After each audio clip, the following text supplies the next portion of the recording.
టెక్నికల్గా చెప్తున్నారు, లాజిక్గా చెప్తున్నారు, అన్నీ చెప్తున్నారు.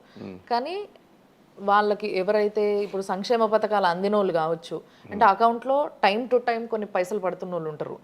వీళ్ళందరికీ ఇవన్నీ ఎక్కించుకునే అంత ఇది ఉండదు సార్. అంటే వాళ్ళు అంత దూరం ఆలోచించలేరు. మనకు టైంకి పైసలు వస్తున్నాయి, ఓకే చలో అంటే బాగానే పనిచేస్తుంది గవర్నమెంట్ అన్న ఫీలింగ్లో కొందరు ఉంటారు. సో వీళ్ళకి మీరు చెప్పేది ఏంది మరి? ఇందులో ఒకటి, వాళ్ళు సరే కొంత పర్సంటేజ్ ఆఫ్ పీపుల్ అలా ఉంటారు.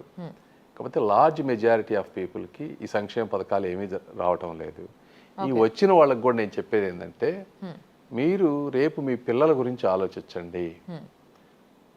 ఏ అప్పులు తీసుకొచ్చి బయట నుంచి చేస్తూ ఉన్నారు, అభివృద్ధి ఆదాయం లేకుండా. ఈ సంక్షేమ పథకాలు ఎక్కువ రోజులు జగన్మోహన్ రెడ్డి గారు ఇవ్వలేరు. అదే వచ్చే 5-6 నెలల్లో ఇవి రావటం ఆగిపోతే మీ పిల్లలు బయటకు వస్తే వాళ్ళకి ఉద్యోగం ఉండదు, మీరు చేసుకోవడానికి పనులు ఉండవు, ఈ డబ్బు కూడా ఆగిపోతుంది, మొత్తం మునిగిపోతారు.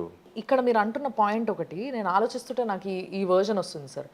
నెక్స్ట్ 4-5 ఇయర్స్లో, అంటే ఎప్పటికీ జగన్మోహన్ రెడ్డి ఇయ్యలేడు, 4-5 ఇయర్స్లో ఆ పైసలు ఆగిపోతాయి.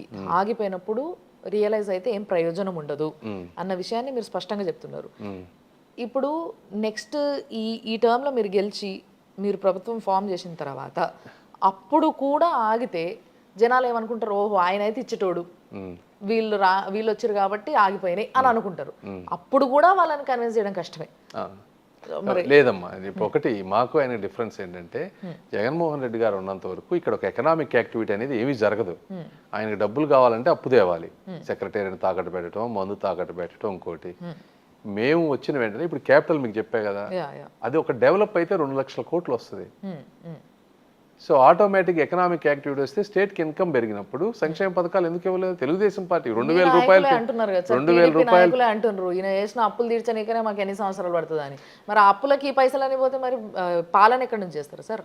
ఇవి 2 ప్రాబ్లమ్స్ నేను కాదనట్లేదు. గివెన్ ఉన్న సినారియాలో తెలుగుదేశం పార్టీ అయితే ఎంతో కొంత మేలు చేయగలిగినటువంటి పార్టీ. వేరే వాళ్ళు వస్తే అసలు అది కంప్లీట్గా జీరోకి వెళ్ళేటువంటి పరిస్థితి. అంటే ఇదే పెద్ద ప్రశ్న ప్రజలందరిలో.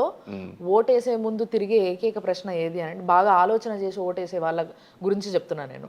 ఆలోచించకుండా వేసేటోళ్ళు ఏ పార్టీ అనుకుంటారో ఆ పార్టీకి వేసేసి వచ్చేస్తారు, అదంతా వేరే బ్యాచ్.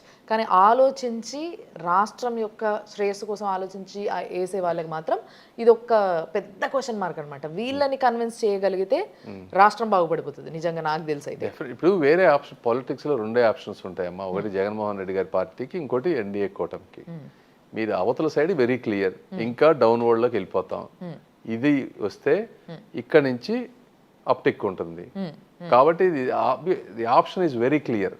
ఇందులో పెద్ద కన్ఫ్యూజన్ ఉందని నేను అనుకోవట్లేదు. ఓకే, మ్యాక్సిమం చేయగలిగేది మేము ఒక్కళ్ళమే. ఓకే.